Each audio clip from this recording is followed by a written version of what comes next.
What's up, everyone? Welcome to my corner of the internet.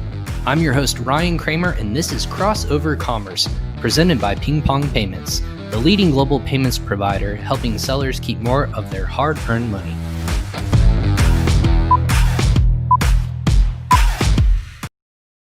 What's up, everyone? Episode 37 of Crossover Commerce coming at you live on Facebook, on YouTube, on not even Instagram, on LinkedIn, and on Twitter. For those of you who are going to listen to this later, thank you for subscribing to our podcast on both Spotify and on Apple Podcasts or wherever you consume all of your information or audio content. But today we have a really great guest. Today, our CEO and founder of AMZ One Step. His name is Kamal Singh of AMZ One Step. Him and I have been connecting, talking about different topics, and we're just kind of floating around. They're specializing in Amazon product photography and how they're going to use those different techniques to help you optimize your Amazon listing. And the whole adage and saying is a picture is worth 1,000 words. And this is what I've been using to promote this episode. So I'm super excited about it. I know it's not original, but I think it applies to specifically this topic. If a picture is worth 1,000 words, it can also lead to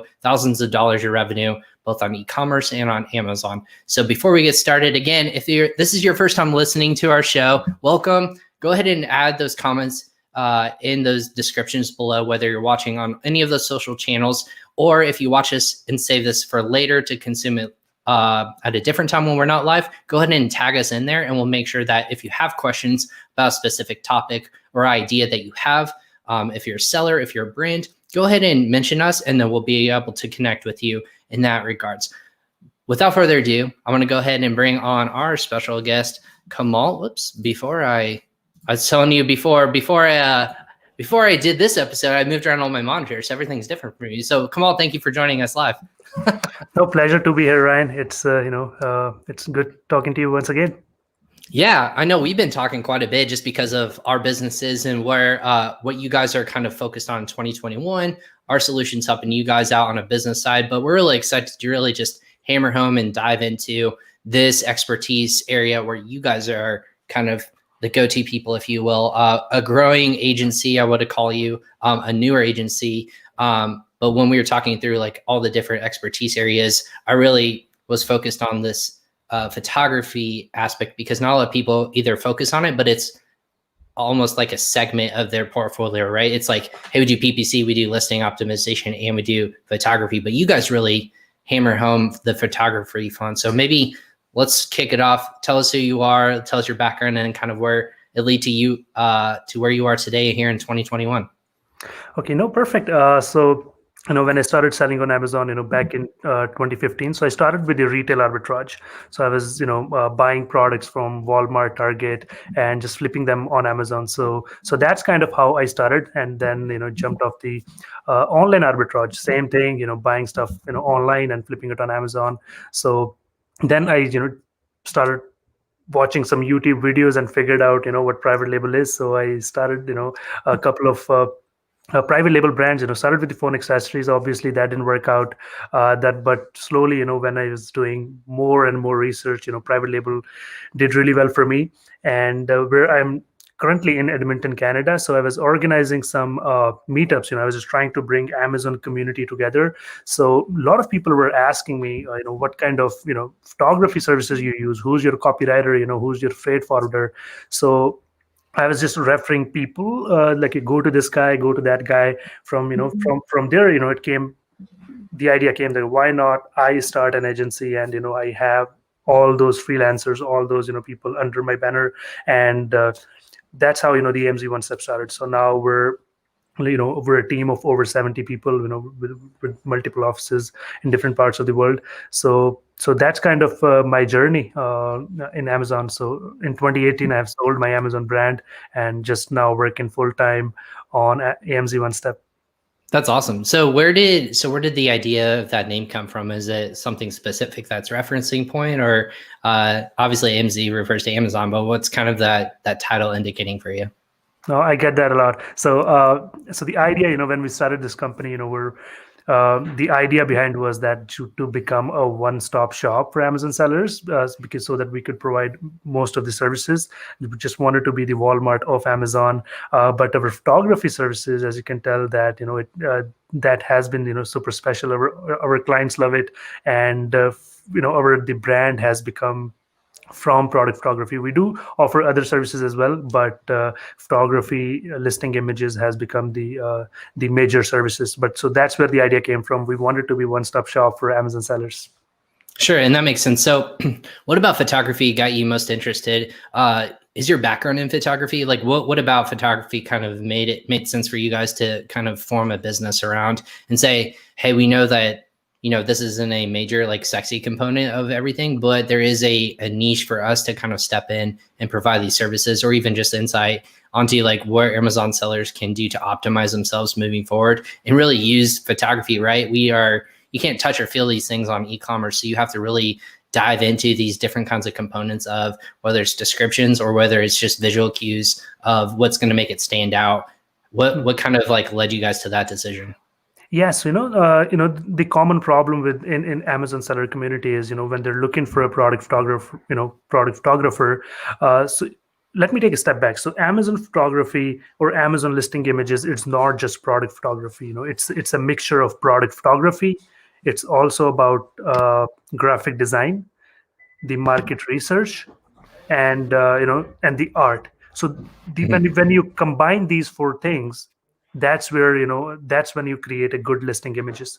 So if you hire a photographer, he's going to do an amazing photos, but those will not be Amazon ready, because in Amazon you need some infographics, you need lifestyle images which can talk to the target audience. And there's a lot of time, a lot of the photos, if you notice, that it cannot be done with photographer. You need a Photoshop expert to to really tell the meaning behind that image. So it's a combination of everything. So what we notice that people are going to the freelancers, they are really good in the editing, but they're not good in photography. Or they go to photographer, they're good in photographer, but they're not good in infographics, or they're not good in graphic design. So these are all different parts of Amazon listing images. When you combine them together, it becomes a really deadly combination of great listing images. So that's where the idea came in, and we decided, okay, if we could focus on this piece and give everything to the Amazon sellers. So there was no Amazon specialized agency who were doing photography. People were going to random freelancers or random regular photographers to get their product get their product photographed. So that's where we kind of created this combination to deliver a product to Amazon sellers. No, I love that. I mean, it makes sense because you have all these different like capacities, and people just think, and even, gosh, I was talking on our first episode about like product photography and like who owns those copyrights. And maybe we can dive into that too. Like you as a seller, like who owns that? Is it you as AMZ One Step or as a seller? But when we were chatting back with like the legal aspect of it all, the biggest problem was like copy and pasting, like either branded products or wholesale products that or from the manufacturer and just like uploading them through Photoshop or just taking them with your camera. And everyone knows that's a very bad no-no, obviously, for Amazon. It's not going to drive results. It's going to sink you to the bottom in your listing. I've seen some pretty bad photography in Amazon listings, both as a shopper, but also as a service provider. So kind of like, what's the psychology about photography that you guys really tried to tout? What is there like stats that you provide in terms of like, hey, it's bringing this much lift to your sales from when we change it from X to Y? What are those kind of basic high level key points that you always tout? Yeah, so if the listing is already up and running, so we know what the conversion rate is, what's your, impression, how many impressions you're getting. But after we, make the changes, we do new photography, upload new images. What happens? We can immediately tell how much conversion rate has been improved. That's what happens on the existing listings. But let's say if the listing is brand new, so you can't really tell, how to get the results. So if you're getting more than 5 to 5 to 7% of conversion rate, we consider it a good conversion rate. The reason why, because it's a brand new listing and you have no reviews. If you have reviews, then the conversion rate can be as high as 35-40%. But anywhere, if you have good reviews, anywhere between 15% is considered to be a good conversion rate. So there's a metric in your Seller Central. You can track unit session percentage, that is your conversion rate, and also you can check your impressions and click through rate. So you can tell your results through PPC as well. So there's different metrics that you can use to track if your listing images are performing well or not. Let's say if you're getting impressions but you're not getting clicks, that means you need to work on your main image, right? So there's few things. When the buyers perform a keyword search on Amazon, we think obviously that price and reviews are the most important thing, but psychologically, the first thing they look at is your main image. If they search for the yoga mat, psychologically they're going to confirm their confirmation bias. Okay, this is the yoga mat, and then they look at the price and reviews. But most of the sellers, they think that reviews and price is important. Definitely, it's super important. But before that, there's a psychological step to confirm that the keyword matches with the image, and then they go to the price. So if you're not getting good CTR, need to work on your either product title or your main image. And the main image, Ryan, that is the key to success on Amazon. We have tested it over and over. A good main image gets you a lot more clicks, and if the things are done right, chances are you have already got your buyer in a funnel. Now you have won half the battle. So now it's just a matter of conversion. The first step is getting click-through rate. Spend as much time as possible on main images. A lot of people, they don't know what split testing is. It's absolutely necessary to do split testing on main image. We can think as a seller, oh, this is a good image, but buyers, you will be surprised when you see the results in the split testing. So it's always a good idea to do the split testing, maybe with 2 images or 3 images, and get the optimal CTR, and that will only come with a great main image. Since we're talking about the main image, there's like different ways to make your main image stand out, because Amazon's like super hard on Amazon's main image. They don't want any text or logo or badges. So there's few things that you can do to make your main image stand out. So yeah. Okay. Yeah. So with that being said, there's obviously almost like a playbook, if you will, that's somewhat updating constantly with all the TOS. But I feel like in terms of like what does well, obviously is the white background for that main image. What's kind of the basics for that main image? What are you looking for? What do you try to always tout as like, hey, these are the key components that we look at, and you should obviously has to have X, Y, Z. What are those top things? Okay, the first thing is, when we're looking at the main image, how unique your image is. If it's something similar to your competitors, chances are you're gonna share the click share. You're not gonna get the click because your main image looks like your competitors. So the first thing is how different or how unique we can create your main image. And second thing, obviously, the quality of your main image. If the image is very sharp, you can tell in your search results. People can see when they're looking at 20 images. If you have a super sharp main image, people can tell the difference that this is a high quality product. That is one thing we look at.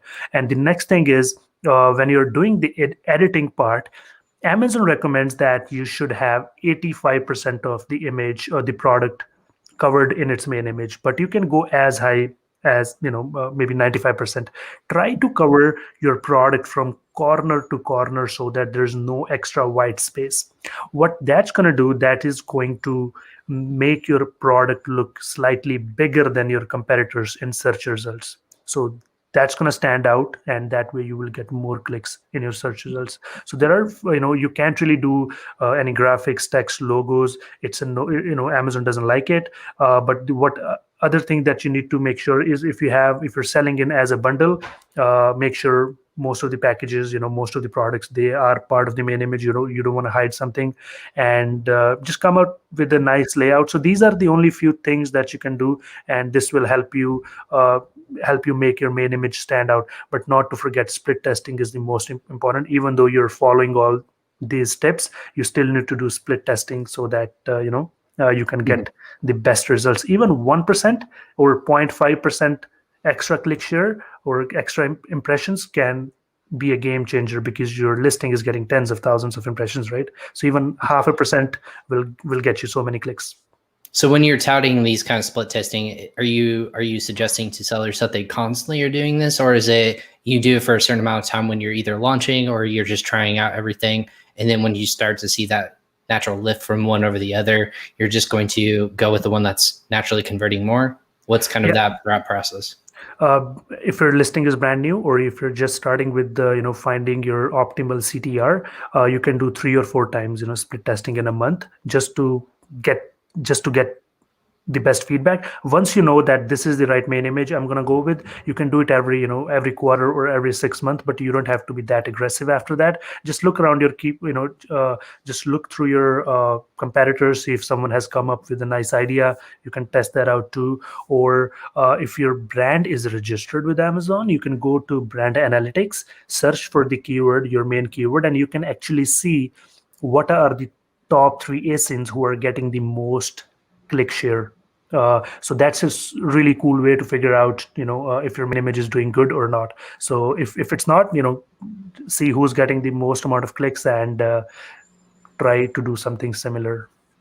Yeah, absolutely. We did have a quick question from the audience. And again, for people who are listening on LinkedIn, YouTube, or watching on Facebook, again, definitely ask those questions real time. And if it's as simple as this question, like, we're going to make sure that you understand, because we want you to walk away with certain nuggets. Lincoln Davis on LinkedIn, he asked the question, what is split testing? And that's for you and me, that's obviously an easy question to answer. But for a lot of people that are like, I didn't know that you can do one versus another in certain aspects. So what would be your best definition, Kamal, in that? Split testing is basically, in simple words, called A/B testing. So you have image A and image B as a main image. The first option is you can maybe upload image A and test it and check your numbers, see what's your click-through rate, and upload the second main image next month and compare your numbers. So that is one way to do it. But there are some really cool software out there. I personally recommend PickFu. It's $50 for 50 votes. You can give both options, and you can ask the question to your audience, hey, which main image would you click on, or which main image is something you like. You can ask any question, any custom question, and you can choose your audience as well. Let's say if you're testing main image, you can choose Amazon Prime members who do a lot of shopping on Amazon. You can do the same thing with your packaging design, even before creating the Amazon listing images. When you're creating your brand logo or brand packaging design, you can do split testing there as well. So I think it's I'm not too sure about the pricing if you go more than 50 votes, but that will give you results in about half an hour with detailed comments that what exactly people are liking about your main image. So yeah, testing 2 images is the split testing. Yeah, we actually had Anthony Confrancesco on and kind of did like a walkthrough, like a part A and part B of like their solution. So this is a great shout out to a former friend of the show, and then also Justin Chen, who is the CEO. Basically, the concept is around you can test out different concepts, whether it's, in this case, image and photography, or if it's product packaging or logo. You can actually test multiple different ideas in real time, get results back from different audiences around the world, or different segments that you want to actually test those against, whether it's like a older age group, a younger age group, male, female, so on and so forth. But they specialize in obviously Amazon and e-commerce. They do e-gaming, and they also do books and in other images and stuff like that for publishing. So great shout out to a friend of the show. And that's a great service, because I think a lot of the concept around that, Kamal, is people think that it will work in one thing. You could be partial to like, hey, that's my favorite logo, or that's my favorite picture in this case. But you can be sorely mistaken and say like, that's not going to convert. People think like, what am I looking at? Or I don't understand the whole concept around this product. Pass. And like, I think our decision making it's so quickly when you're scrolling on your phone or you're scrolling through on your computer. You have to make those impressions quickly, otherwise they're going to just move past you. So do you have any thoughts on like any of that concept, or just like what's the main thing that you're looking in terms of that? Like that's how you validate those ideas, right? With solutions like PickFu. Yeah, definitely. It's a great software that you can use. It's not just for, as I mentioned, the main image. You can do but packaging design, logo design. Even your website page. Yeah, so it's sometimes we as a seller we can be biased, but the numbers don't lie. When you actually look at the data, that is that is something we should follow. I did a split testing. Like in our office, we have a team of photographers and stuff. So we ask everybody, hey, which image do you like? The photographer chose what how they were looking at the image, but our the research team and like someone who's not a photographer like me, we chose a different image. So every professional has a different mindset to how they look at things, but we need to think from the Amazon's buyer's perspective. Yeah. Absolutely, good point. And that's always, again, that's not our first like thought process going into it. I think everyone has their own perception of what's going to sell and what's going to do better. So that makes complete sense in terms of like the hero image or the main image for the listing. So as kind of Amazon's evolved and grown, it's kind of all the different things you can add in terms of like visual cues to your listing. They've done it from the hero image to, I think that 7 images is what you can do now, plus a video for most listings. Is that Yeah. the correct number? Okay. So when you're walking through and 1, yeah. 6 plus 1, sorry. So yeah, the math is 7. So if it's 6 plus 1, what are the main objectives in those other, besides the hero image and the main image that we're talking about? What are you trying to convey in those other selective and very, and this is obviously a small section that you have to get across every single aspect of your, like how it's used, what can you, like where in the setting that could be used for, what are the main kind of takeaways that you're trying to push upon in that? Yeah, so when we're creating the images deck, like let's say the 7 images deck, the first thing that we should do is understand your target audience and understand your buyer and understand your product. So these are the 2 things that we need to do first. Let's say understanding the product first. When you do receive a product, check everything. What are some of the features that this product offers? Note them down. Let's say if you're doing let's say stroller organizer, okay, oh, this has extra pockets, or maybe this has a detachable pocket. Write down each and everything, what are the features and what benefit they provide to the buyer. So write down features and benefits. That is your product understanding of your product. You'll be, some sellers will be surprised. There's a listing that we did few months ago. It was the client asked us, it was a grip strengthener. You could squeeze the ball and you can play online games, and on your app you can actually tell how strong your grip is. So that was the only feature or benefit explained by the client to us. But when we actually did the research, okay, you know what, maybe this is a silicone made, we can use this as a stress ball. Now you're targeting one more keyword and now you explored one more feature. Or maybe if you do get an injury, it's easy to rehab, right? It's a next feature or new benefit. It helps in the hand injuries, and it's perfect for combat sports players or the boxers. It's a good for them to. So sometimes we think that the product only has one feature or one benefit, but when you sit down and do your research, you will come across so many other benefits that your product provides or so many other problems that your product can solve. So write down everything. That is your one part.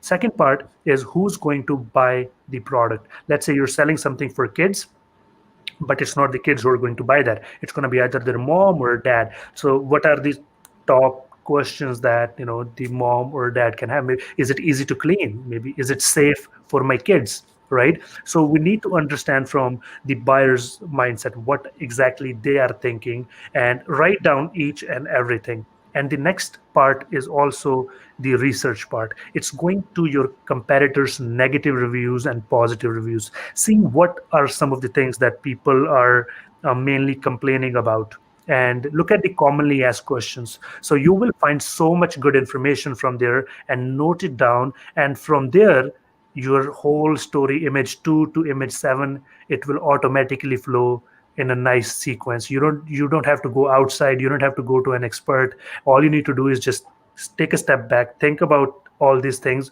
your whole storyline would would be in front of you. And let's say if uh, let me give in one another example. So Yeah, for sure. there's a category, right? So we're looking at all the negative reviews, and everyone is talking about instruction manuals missing, or I'm not sure how to how to assemble this one.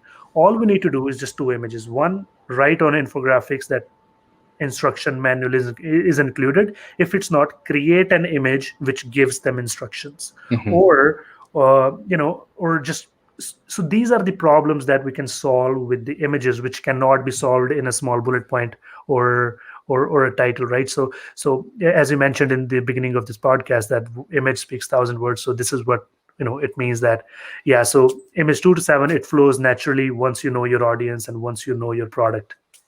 Gotcha. I mean, that was beautifully put. And obviously, there's different ways to like shoot those photos and have them listed. Maybe walk through the different concepts, because obviously on your website you list there like, hey, it's like lifestyle image, a still image, or it's in action or with a model, or whatever that may be. What are those like main mixes that you typically throw in there for this photography? So it's mainly three. There's one is hero shot that includes the main image and maybe one or two based on how complicated that product is. And the second is infographics. What information that we can tell the tell the buyers through text and images. So it could be the features image, it could be the dimensions image, it could be package includes. If when we write something on the image, that is infographic image. And the next part is graphic design. I mean the lifestyle images. So the lifestyle images are that can be broken down into separate to either you go with the stock images or you go with the real life photography. So yeah, we can talk about that later. So these are the three main things that you're looking at: hero, infographics, and lifestyle. But when you further break it down, there's like 11 or 12 different types of photos that you can create on your deck. It could be before and after, could be comparison chart, could be features image, or like, yeah, there's lots of different things that you can do, but you only thing you need to keep in mind is these three things. Awesome. So when you're kind of going through those mixed with people, do you think that people try to do too much with photography? I feel like, from my perspective, I have like a visual communications background, so I have a visual design. I can see things a different way, and a lot of times people just don't self-edit themselves. They think like, oh, I need to make sure like the baby is being carried and swaddled in like this blanket that I'm trying to sell, and I want people to be happy, and then I want to have like a logo on it, and all these different things. Do you have to almost like coach people through that concept of like, hey, in this case, less is more? The less you're saying, the more they can interpret that product in their own lives. Yeah, so it's a mixture of both. When we do the research, it's a more collaborative work. It's always a good idea to hear what seller has in their mind, what they are trying to do. Maybe they are more trying to do their brand awareness, or maybe they're just targeting for social cause. So it's a more collaborative work. So uh, after listening to the clients feedback, then we create an image plan, see what would convert really well. So it's few things that we can't ignore is when we're creating the lifestyle images, the first thing is that lifestyle image being the product being interacted with the model. Otherwise there's no point. Otherwise we can just use the stock image. So the product has to be interactive with the model, or the shot should be product focused. That is one thing. So yeah, so we can collaboratively we can get to a nice image deck. Yeah, that makes sense. And I never think about too, in going through kind of all the services and the things that concepts you have to really think about. And again, everyone, if you have a question about any of these kinds of kind of topics or these like definitions, feel free to submit them through, and we'll kind of like monitor. I'm doing this on my end too, watching all of our different social media channels. If you're listening to this at a different time, we'll try to break this down as best case for you. If you have a question, submit it live, or if you want to go ahead and tag us, we'll give the contact information for Kamal and his team later on. So thank you for joining us again live, for everyone who's watching on LinkedIn, YouTube, Facebook, and Twitter. the other thing that when I was going through the different types of imagery on Facebook, or not on Facebook, on Amazon, I never think about infographics, and I feel like that has come on strong, specifically later in 2020 and really in 2021, where it's just a space where either brands or just you can put so much information in this infographic. But I never know what's the specifications that a seller has to use. Does it have to be so big of an image? It can only contain so much content. Maybe walk through kind of what Amazon deems as a good infographic. Yeah, no, the first thing that, infographics, good question. The first thing that we need to make sure that we're not making any claims, because that's against Amazon terms of service. Anytime we're writing something, please do not make any claims. The infographics is more to tell about your product that we're trying to, tell through the bullet points or the piece that we cannot show in the image. Let's say, people would read bullet points once they are interested in buying your product. First, they are just going to go through the image deck. So the infographics are really important to tell, to can tell your the top features. Maybe, as I mentioned, easy to install or maybe easy to clean. Things like these ones, durable. All those product features you can put it in as an infographics. So that way, you're telling the whole story in those in those images. For example, there's so many products. Let's for example, I was giving the stroller example. So the stroller has features like the pockets and stuff like that on the front side, and it also has a few things in the back side. So it's, but the picture won't show like both sides. So the infographic can tell those pieces which cannot be shown in a picture. Or you can do before and after. You can tell people like how, what are the results before and after. So using these infographics, maybe the comparison chart, what's your unique selling point? When you're doing a product research, your product has, should have any unique selling point that you're trying to sell on. So that can also be part of your infographics. And there are some simple products. Let's say you're selling a coffee mug. It's a ceramic, and there's not really, it doesn't in the image people can tell that how many, how much, what's the volume, if it's a 16 ounce or 20 ounce. So those are the things which are hard to judge on an image, but you can tell that in an infographics. So not just the features, you can also show the benefits, or you can do branding through the infographics. So it's super important what you're trying to say in those images. There is no limit how much you want to put it, but you don't want to make it look too busy. You want to keep your focus on the product, and you don't want to write too much, because if people really want to read, they can go back to bullet points. You want to make it short and concise and meaningful. So these are the few things that we need to keep in mind when writing the infographics. Yeah. Absolutely. And that makes complete sense to me. And hopefully it does to any other sellers out there who are just kind of like getting started or kind of enhancing their brands. Another thing that, I never think of like these different topics. So it's kind of cool to walk through each of them with you. And again, all this is on your website. So it's really cool to consume and real-time talk about it. The before and after shot, I never think about like, before you have a problem or solution. That's ultimately why entrepreneurs are there. They're there to solve a problem or a task, or help be a benefit to some mundane or task that's going on, and bring some sort of benefit to you as a seller to help that selling to a buyer to, help move along the process of that sale. Two questions for this one. At what point can you get in trouble for falsified claims? For example, like if I take a supplement, like you show like a really skinny guy and you take a supplement like before, and then you take one and then after he's like super jacked or bulked up or something like that. At what point is it like it too far for a before and after claim image or things like that? Okay, so yeah, that's a good one. When you're doing, let's say, supplements or something, when it's related to the health, and it's a long-term process, then try not to use before and after. Before and after is mainly for, let's say you're wearing the common product these days is like face mask. You're wearing a face mask, That's a before. But now there's like face mask straps to avoid your ears, the itchiness or something. So those are the more products that you can do before and after. Let's say the posture corrector.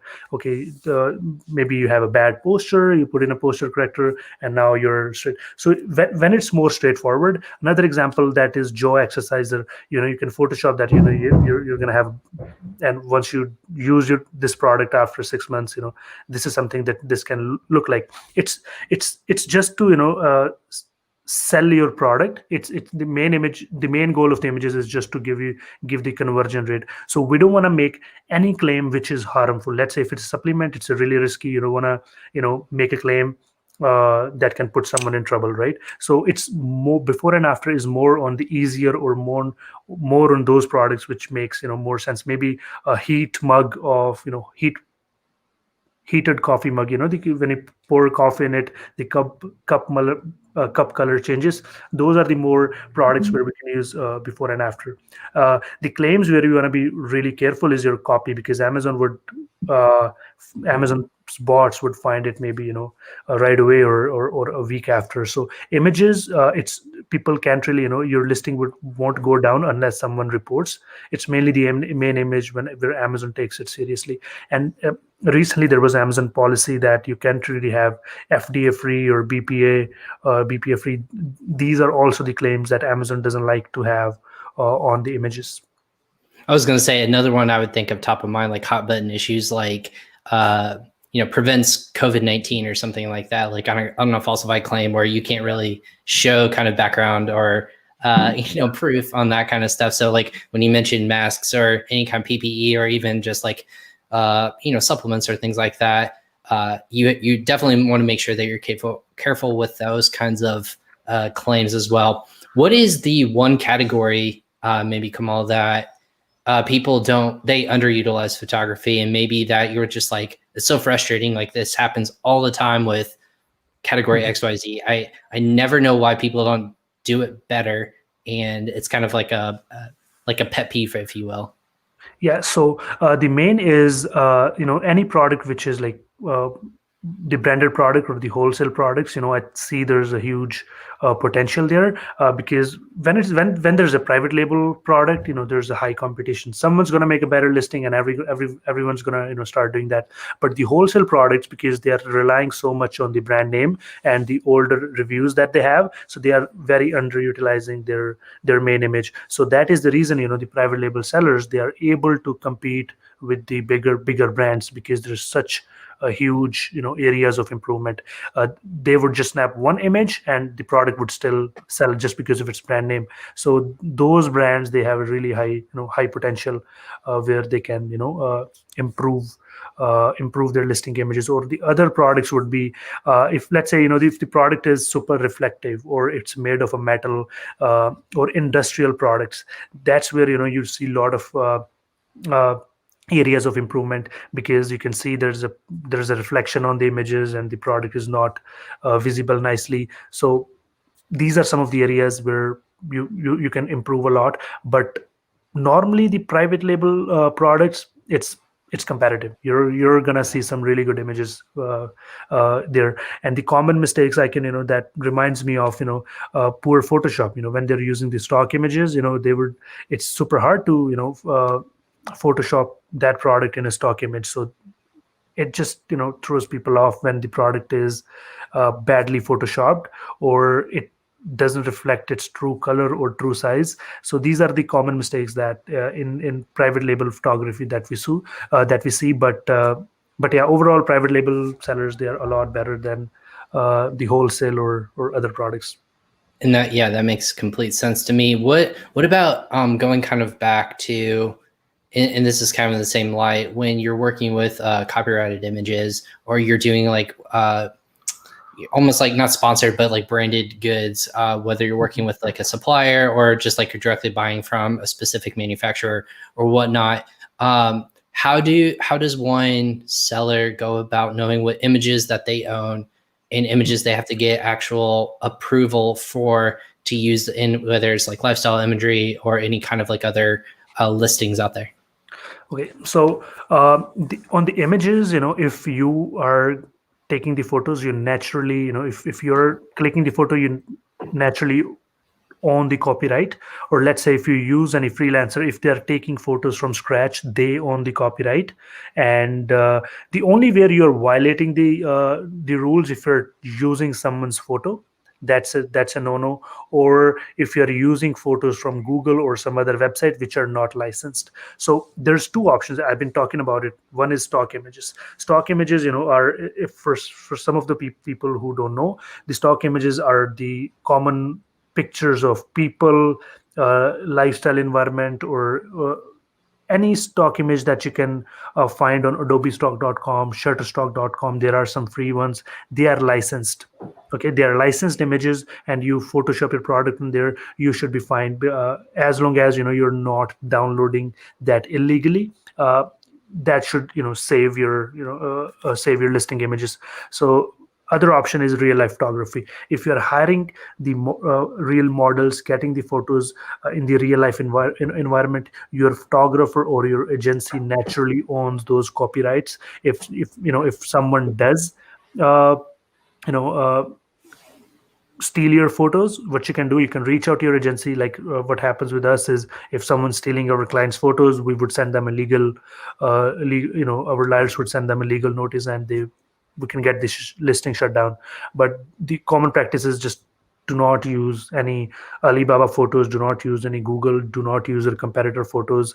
That will get you in trouble. And it's not just it's not just about your listing suspension, but it's also about you're losing sales for that period of time when your listing is down. You're losing ranking, right? You're losing money on yeah, it's just get everything done nicely and you should be fine. If you do need a copyright, your agency or photographer can give you and they can give you a document where they state that you have legal rights to use these images commercially. And yeah, that's all very like scary to think about as a seller too, because if I'm a seller, I took away, like, obviously don't copy and paste anyone, like just don't do it. It's bad. It's not the original image. If it's not yours, you can get legally in trouble. And that's where a lot of people don't think about it. It's just like, hey, it's the same product, so many people are selling it, it's from the manufacturer. Hey, always just triple check, make sure that you can use those images, get that in writing. Hey, if I can use this image, what are the different ways I can do it? And don't infringe upon that agreement, because you can have almost like a handshake, if you will, with like an influencer. And we talked about this with a couple other guests, and maybe you can kind of touch on that, Kamal, of when you work with like other ways to brand your products on and off Amazon, what are the ways that you are working with clients to maybe to say like, hey, these are great images for Facebook or for like social media to drive traffic to potentially your listing, or just like to build that brand offsite? Yeah. So we do get that a lot. So for example, so the Amazon listing images are different. For example, if you're coming from Shopify images wouldn't work on Amazon, but Amazon images would work perfectly fine on Shopify because it has a lot more information.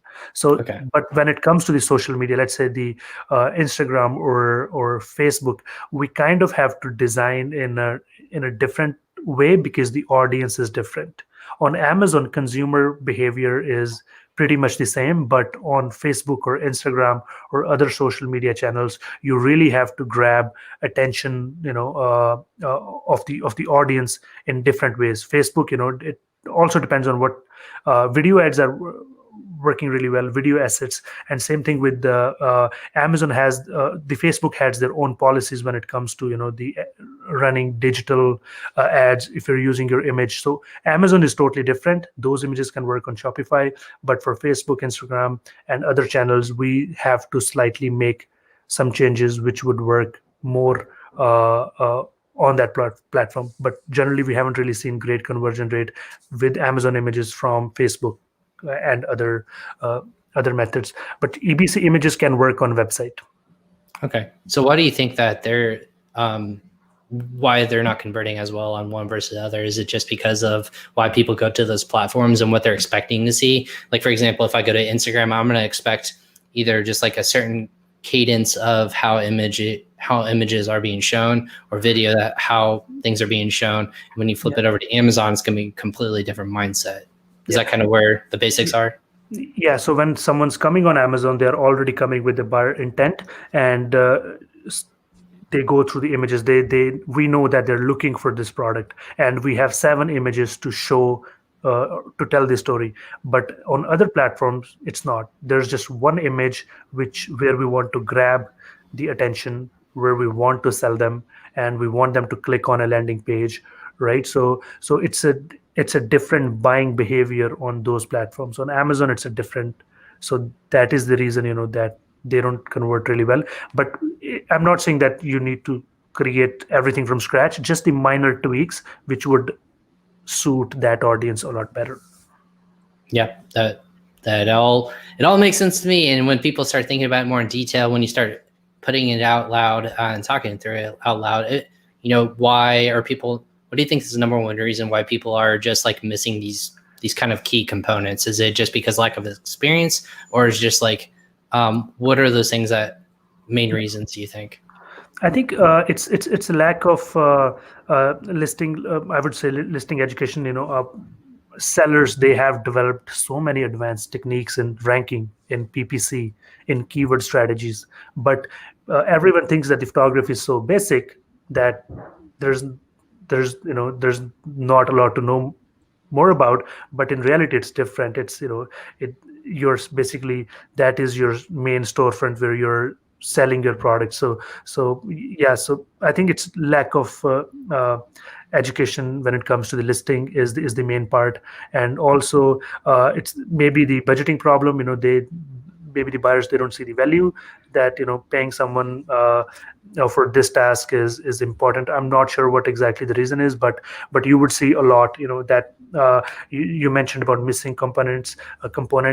Some images, some listings, you would see that it's even missing the dimensions image, right? And sometimes the package includes image. The minor images, which are minor things which has a huge impact on the listing, are missing. So I think there's lack of lack of education in that part. So for each marketplace, obviously, because it's not just all on Amazon.com, are you guys focused on just .com clients and shoppers, or are you guys expanding internationally to help like in different marketplaces and different cultures? Yeah, we're mainly helping Amazon sellers for the Amazon listing images. We do get clients, who want images for the Shopify, but to be honest, our specialty is Amazon listing images. So is that just for .com, or is that for like .Canada, or like what are the? It's for all. Okay. All Amazon. So the only things that we have to keep in mind, if you're Canada, then and the US, there's a metric system here. So we have to, if we're putting dimensions, it's in centimeters. Same thing with the kilos and pounds. So these are the things based on the different marketplace. We change it, and some copy does get changed, but overall everything stays the same. Yeah, and going back to a specific image kind of thought on this podcast, when we talked about on our season finale last year, when we were talking about the Japanese marketplace and for Amazon, and when we were just going through like a real life scenario of just like I think it was like dishwasher or some sort of like household good that you can use to like wash clothes, and the imagery looked so completely different because it was just loaded with detail, loaded with content. It felt overwhelming to me as a shopper on .com specifically. So I didn't know, like, in terms of the cultural aspect, how are you always thinking, how is this going to be perceived culture wise? That's a good one. To be honest, the majority of the sellers, 99%, I would say, is either USA, Canada, UK, or Europe. So we haven't really seen that, that cultural gap. But when I do come across any, Japanese lifestyle imagery, I would find out. You should go, and I challenge everyone who hasn't gone into the Amazon Japanese marketplace. If you're just like searching on Google, obviously it'll direct you. It will be only listings that you can buy in Japan, clearly, but just kind of going through the product photography. It was with Ritu Java from PPC Ninja, and her specialty is the PPC side. of a business on Amazon, but it was really, she's honing her craft into the Japanese marketplace.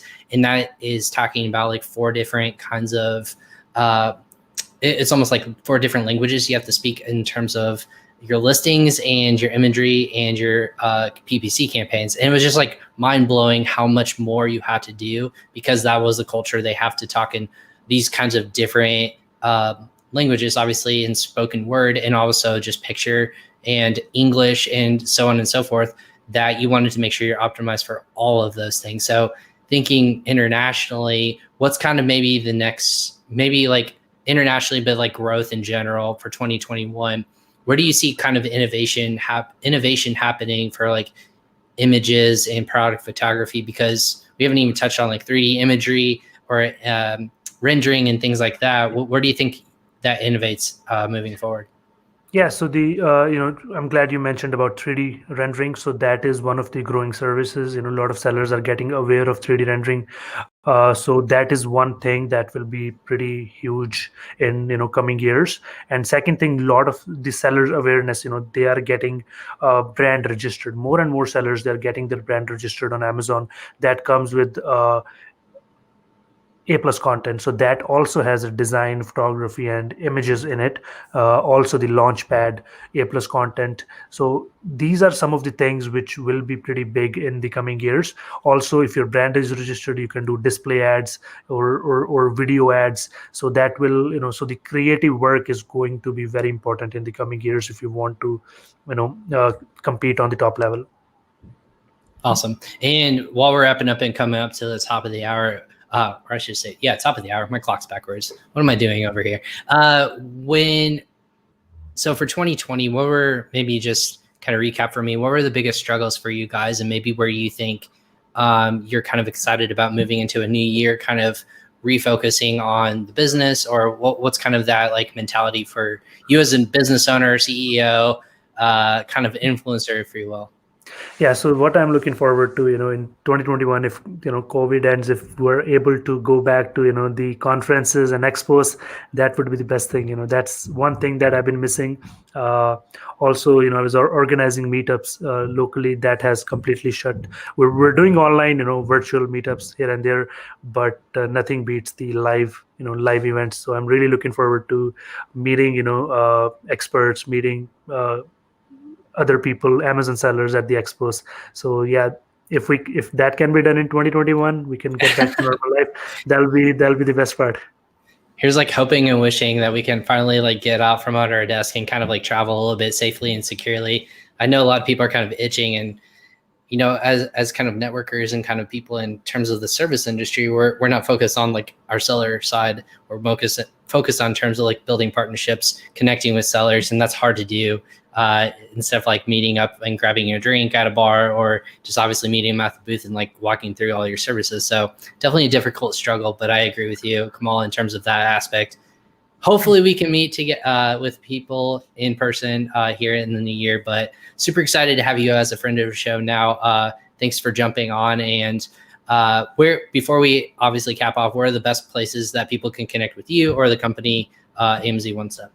Yeah, you can visit us at our website, www.amzonestep.com, or you can find us on Facebook, Instagram, LinkedIn. It's AMZ One Step. It's the name itself, and Twitter is AZ One Step. You can also reach us out at info@AMZ One Step, so that you can find us all over the place. Yeah, I love it. You're on all the social channels, so if you find and just search AMZ One Step, that's our takeaway for today. And thank you so much again for jumping on, educating. I think we grabbed a lot of went through a ton of information. Just no one really thinks about photography as like such a not convoluted, but a very specific and detailed layout of what you can do to innovate and grow as an Amazon seller, because again, it's super important to stand out, helping people make that decisions and conversions. It's all a part of it. That's true. Yeah.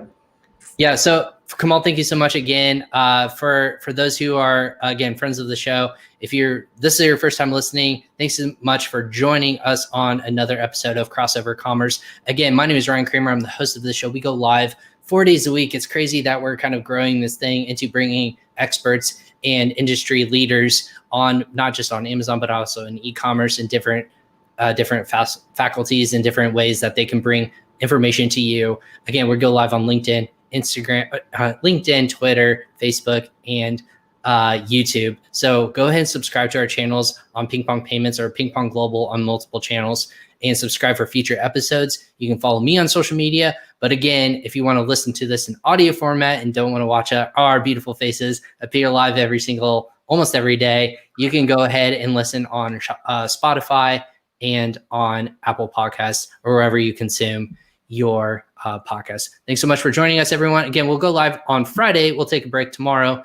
On Friday, we'll be talking with InReach and Chris Freiberger, talking about connecting partners as well as service providers and sellers. So it's kind of that marrying capacity of like how we can connect and find the right kind of services for Amazon sellers. So tune in live, again, on our social media channels. I'm the host, Ryan Kramer, for PingPong Payments. Thanks for joining us.